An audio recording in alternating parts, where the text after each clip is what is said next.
Bienvenue dans ce lieu magique et sacré, l'église Saint-Pierre des Minimes, dans lequel j'ai la chance de pouvoir faire une exposition. Alors, pas n'importe quelle exposition, c'est une exposition d'art floral japonais, Ikebana, Ikeru qui veut dire vivre et Anna qui est la fleur. Un arrangement d'Ikebana ne doit pas être figé, il doit représenter le vent, l'air, le soleil, enfin tous les éléments de la terre sont réunis. Et en fait, tout a une âme, un simple petit caillou peut devenir vraiment quelque chose de très raffiné et de très beau. Décider de faire un arrangement floral, c'est quelque chose qu'on a réfléchi en amont. On va chercher le matin des végétaux en forêt, on va chercher des fleurs. Donc c'est tout un cheminement vers l'esthétisme du geste, pas que de la fleur, mais du geste. Et le résultat final est parfois moins important que tout le cheminement qu'il y a eu derrière. C'est un peu la philosophie des arts traditionnels au Japon, comme les arts martiaux aussi, parce que effectivement c'est grâce aux arts martiaux que je me suis dirigée vers l'Ikebana. Par exemple, moi j'ai pratiquante de karaté-do. En effet, do, qu'est-ce que c'est au Japon? Do, c'est la voie, le chemin, alors avec les épreuves, les doutes, les moments de grâce aussi. Le fait de pratiquer l'Ikebana, c'est vraiment une observation de la nature et une observation aussi personnelle.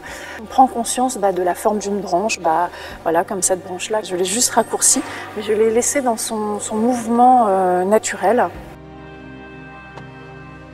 Elle prend de l'ampleur, elle prend de la grâce. L'aspect primordial des arts traditionnels japonais, le minimalisme et le dépouillement, sont vraiment des valeurs très importantes qui font partie intégrante de la pratique de l'Ikebana.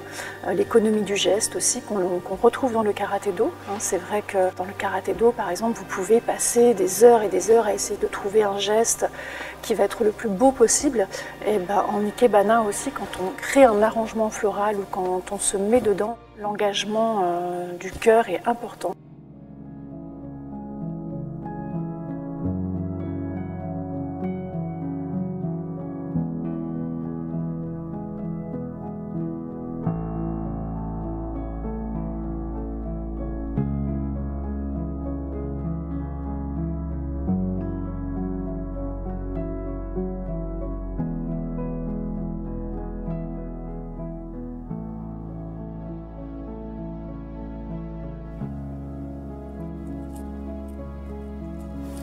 Eh bien, j'essaie de rester concentrée sur ce que je fais, retransmettre la beauté. Je pense que ça va aboutir. Donc là, j'arrive à la fin de l'arrangement floral. Je dois arriver à une certaine harmonie.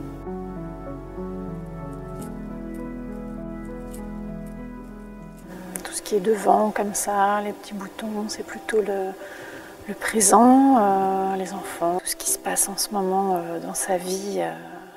Et puis l'arrière, c'est plutôt le passé. Puis tout ce qu'il y a autour, en fait, ce sont ce qu'on appelle Ikae, les accompagnants. C'est les gens qu'on rencontre dans sa vie, tout ce qui se passe dans une vie. Donc un arrangement floral japonais, c'est une histoire de vie. C'est pour ça que chaque fleur que l'on met a un rôle, a une importance. Les branches là qui sont un peu sèches, donc elles ont vécu quelque chose, et mêlées aux fleurs fraîches, donc voilà, c'est une continuité.